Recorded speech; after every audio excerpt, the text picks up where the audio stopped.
नबियाँ, क्या लोगों मैं तुम सब की तरफ अल्लाह की जानिब से रसूल बना करके भेजा गया। सिर्फ अरब के लिए नहीं, सिर्फ मुसलमानों के लिए नहीं, बल्कि हिंदुओं का भी रसूल हो, जिन और ईसाइयों का भी रसूल हो, सिखों का भी रसूल हो, यहूदियों का भी रसूल हो, और मुशरिकों का भी रसूल हो, काफिरों का भी रसूल हो, और मुसलमानों का भी रसूल हो।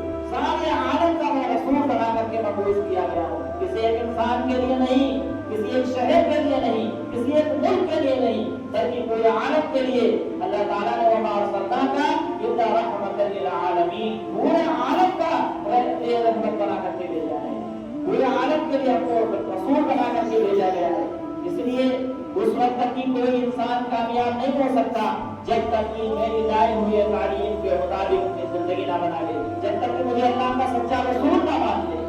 इस बात की आपने दावत दी और डंके की चोट के ऊपर आपसे ऐलान करा गया कि आप ऐलान कर दीजिए बगैर किसी डर और खौफ के कि मैं अल्लाह का सच्चा रसूल हूँ, अल्लाह का सच्चा रसूल हूँ।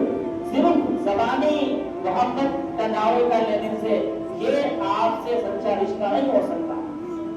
हम और आप रिवायती मुसलमान बन गए, रिवायती और असली मुसलमान बनते जा रहे हैं कि कोई ऐसा मौका आया, उस मौके पर हमने ऐलान लगाना शुरू कर दिया, दावे करने शुरू कर दिए कि हम अल्लाह के नबी को मानने वाले हैं, और बाकी दिनों में हमसे सुन्नतें छूट रही, फराइज़ छूट रहे, अल्लाह के रसूल की लाई हुई तालीमात वो पामाल हो रही, आपकी शरीयत की धज्जियां उड़ाई जा रही, और हम जो है ख्वाब मक़सद की नींद सो रहे हैं।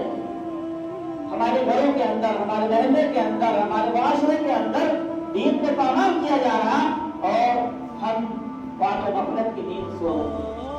हमें एहसास भी नहीं हो रहा कि हमारे नौजवान किस तरफ जा रहे हैं, हमारी औरतें किस तरफ बेपर्दगी का शिकार हो रही है, हमें इस बात का एहसास नहीं।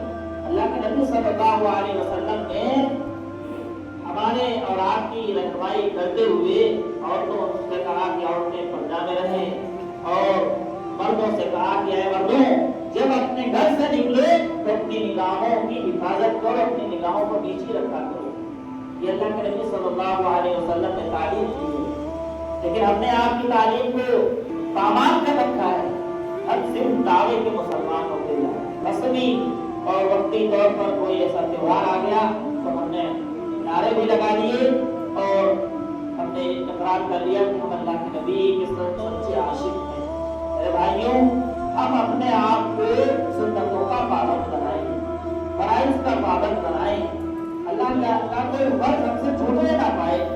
मिसाल के तौर पर कोई मर्द और औरत, लड़का या लड़की बालिग हो गया, उसके ऊपर नमाज फर्ज हो गई। अब वो मरते दम तक ही उसके ऊपर नमाज फर्ज रहेगी, बगैर किसी उज़्र के नमाज माफ नहीं। नमाज किसी हाल में माफी नहीं, उज़्र के वक्त कुछ रुखसती होती है। तो अब हम अपने ऊपर गौर करें कि हमारे मुआशरे के अंदर कितने नमाजी हैं। नमाज फर्ज हो चुकी लेकिन नमाज हमसे छूट रही, यानी अल्लाह का बहुत बड़ा हुक्म हमसे पामाल हो रहा है। ऐसे बहुत सारी चीजें हैं। अल्लाह ताला हम तमाम लोगों को अमल की तौफीक अता फरमाए। सुन्नत